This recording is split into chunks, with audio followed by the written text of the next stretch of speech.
This is TWiT.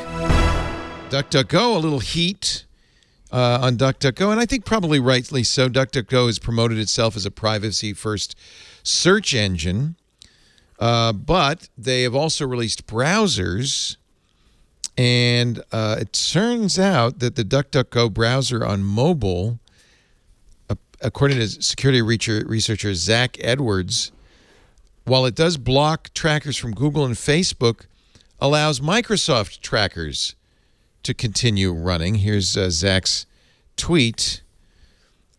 And then DuckDuckGo admits it, saying, yeah, well, that was part of our deal with Bing. DuckDuckGo CEO and founder Gabriel Weinberger confirmed their browser intentionally allows Microsoft trackers third-party sites due to a search syndication agreement with Redmond. But we're working hard Gabriel says, we've been continually pushing. But Microsoft says no, so what can we do? Yeah. Well, you can tell people about it and still having a security researcher put a meter on your app to find out who it's talking to. That might help. Yeah. It would have been nice if they'd been a little. Yeah, it is, because I like DuckDuckGo. So disheartening. Yeah. I loved it. I was like, oh, I'm so happy. I use it. I supported it. And then to hear, like, it's when you find out. I think that, Andy, you're absolutely right. It's when you find out they didn't share this information up front, somewhere hidden in their privacy policy, somewhere where we could read about it. And then you're like, oh, because then, it's one of those things that once you trust something and you give something your trust, then you find out that you shouldn't have, then you question everything else about it. And then people are like, oh, well, might as well just use Google because at least we know that they sell everything that you're going to. At least they're honest about it. Yeah. Well, Weinberg's statement to Bleeping Computer basically said, well, but we still block the other guys. It's still better than most. True. Just be forthright. If you're going to say we're a privacy-forward company, then when you aren't doing it, you need to tell people. I think that's exactly right. I just want to jump. I know some folks who work at DuckDuckGo, and they feel like they're one of the good guys in this kind of space, which is not a great space anyway. But like, yeah, this feels like communications. It's like you can't. Oh, but it's Microsoft. Yeah, we're trying really hard. I don't know. They just come across it's kind of sad, I guess. So. Yeah. You think it was because if they had said up front, we're going to block stuff, but because we use Bing, we can't block Bing and LinkedIn trackers. That's part of our deal with Microsoft. I could see why they may not have wanted to say that out loud. But you're going to get caught, Nicholas, right? You're going to. Yeah. Well, we don't know what if Microsoft's. It's like a national security letter. You can't even acknowledge that this exists. Like, did Microsoft put like restrictions on what they couldn't say? Oh, maybe. We don't know. Yeah. But yeah, I do think that in this case, if they have just said it, even if they just buried it in like you said, in just a privacy policy somewhere, to have it come out this way with a security researcher who then puts you on blast, and then it looks like your tweeted statement is kind of like, well, actually, you kind of come across a little bit defensive, and it doesn't look great. Even if what you're saying is true, is they're like, hey, look, our hands are tied. Like I get that. I'm an adult. You can tell me that.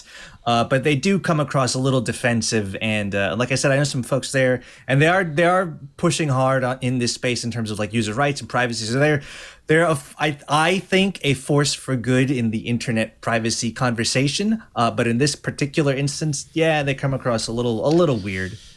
Yeah. So let me step on a rake like that. I mean, stepping on a rake is a good description. But Nicholas, I think you're right. We should at least give them credit for doing something. It's better than nothing.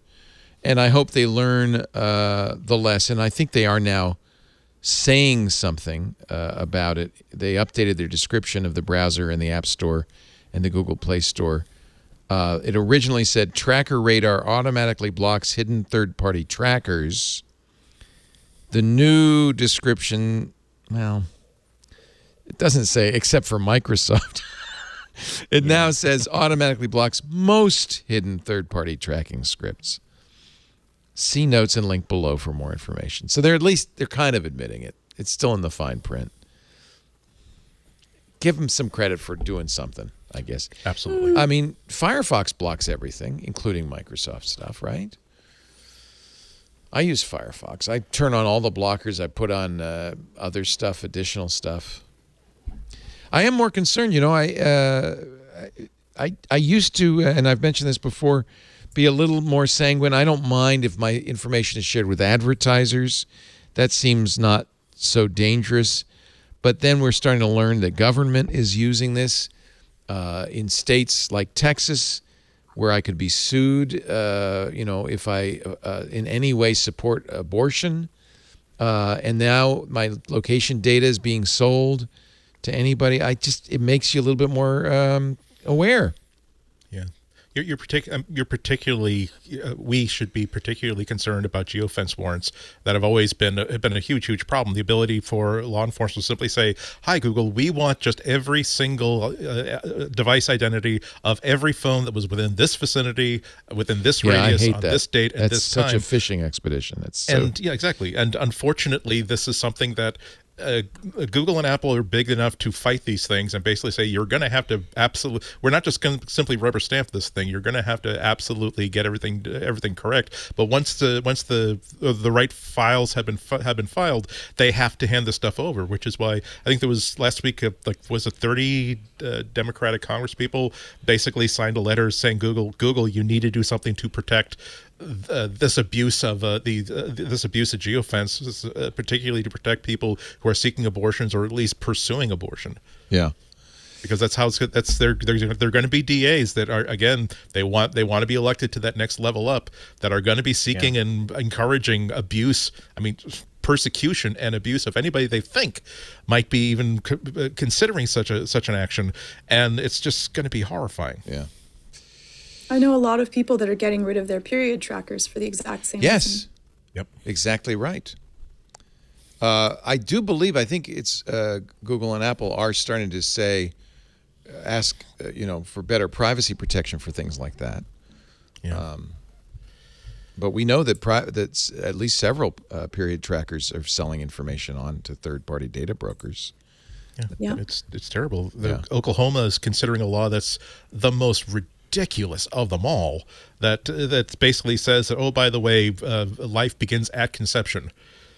And that, I mean, I don't understand how women can remain free in a state that decides that, no, I'm sorry, I'm going to get off of a tangent. The problem with that is that then contraception becomes an issue, because almost all contraception will stop the egg from being able to be implanted in the uterus, just like the pill, and IUDs. And so it makes that a contraception itself, besides condoms, could also become illegal.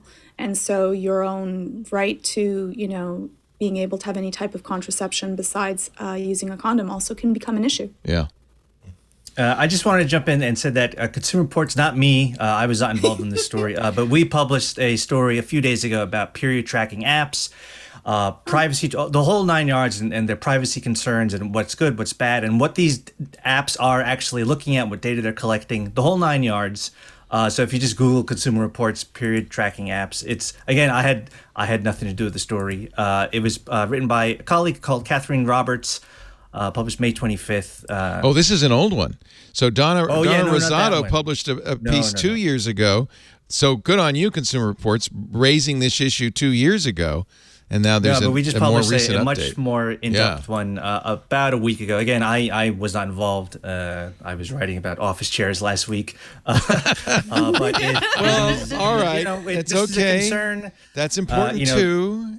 It is kind of funny in the context of what we look at, but for sure, this is an important issue, and we had some folks smarter than me on this issue take a look at these apps. So. Yeah. Catherine, let's say Catherine, yes, looked at 4 different period tracker apps whose names include Drip. I'm not sure I'd want to use that one. I'm just saying. Yuki, I don't know, Lady Cycle, and Periodical. I'm thinking men are naming these. I don't know. I don't know. I could be wrong.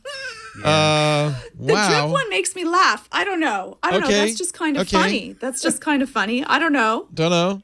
Anyway, I wouldn't click it. I don't know. No one's going to touch your app. You don't have to worry about someone clicking that by mistake. It's just yours. No one's going to use it by mistake. Yeah.